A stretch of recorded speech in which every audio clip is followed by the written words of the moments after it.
Hello, it's Anthony. In this episode of how to make a large painting in a small space, we painted a little bit of the cup. This isn't about how to paint necessarily, but it does talk about that a little bit. So, this is a 6 foot by 6 foot painting studio in which I am painting a 2 foot wide, 3 foot tall painting. And you don't need a lot of room. So this is just the back room where the cat hangs out. And just to sort of update you on the painting, this is a couple hours worth of work. So what we did, just to show, is put a grid and then put a grid on here. And then we transferred the image the best we could. And then started painting it, right? So, I mean, there's some.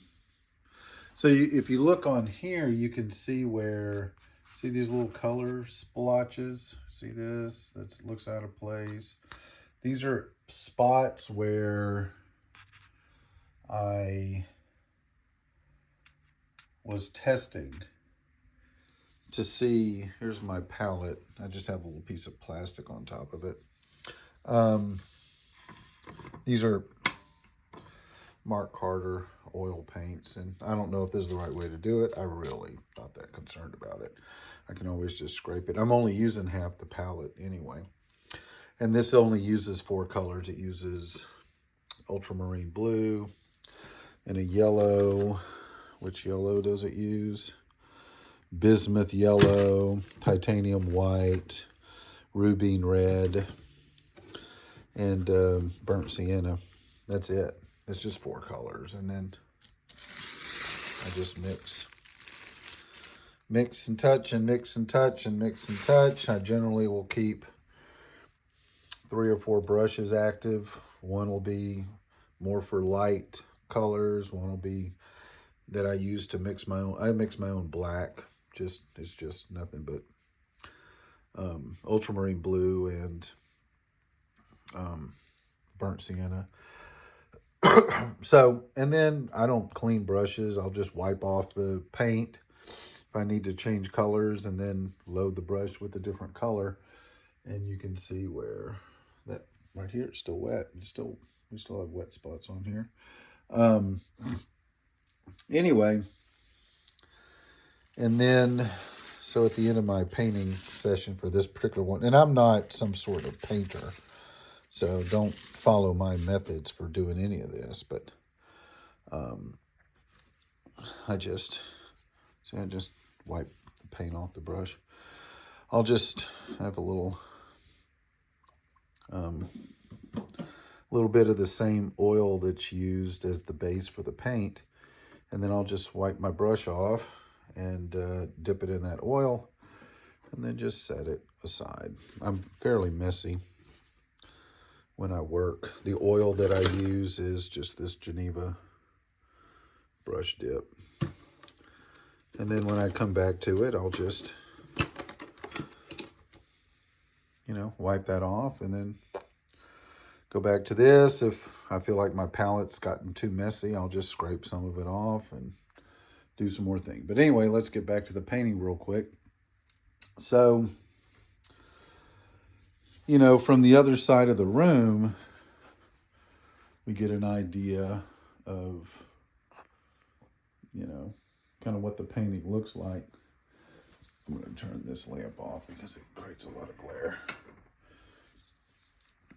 So, just from a painting standpoint, what we have at this point is we have a good plane, because we're also going to have a cut back here. So we need for this plane to be really well organized. If I get this off at all, it's going to make these cups look like they're sitting all wackadoo, which is no good. The rim of the cup is important. Feels like it's still a little thick over here. It's fine. I'm still just setting down some paint. This handle, this one's flatter and it's more on the back side of the cup. This one's a little too far forward, it's a little too high. It's fine. Once I start setting all the stuff around it, it'll be fine. Anyway, so that's just all that is. I put in a little paint up here. I put a little paint over here. Put a little paint over here. I'm just sort of getting a feel for the different parts. And this is an artificial color, so it has blues in it and things like that. So anyway, that's it.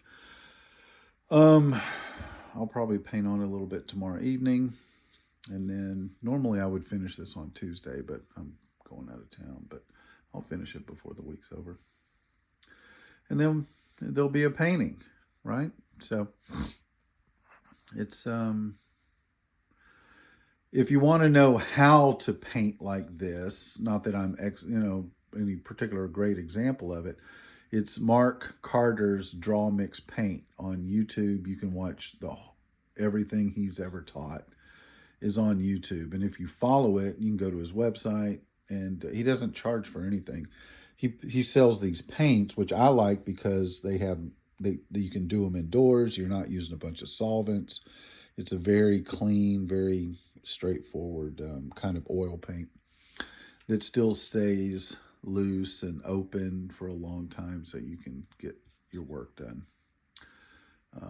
So anyway, that's it for this evening. There's what I'm trying to paint. Here's where I am at this point. Bye.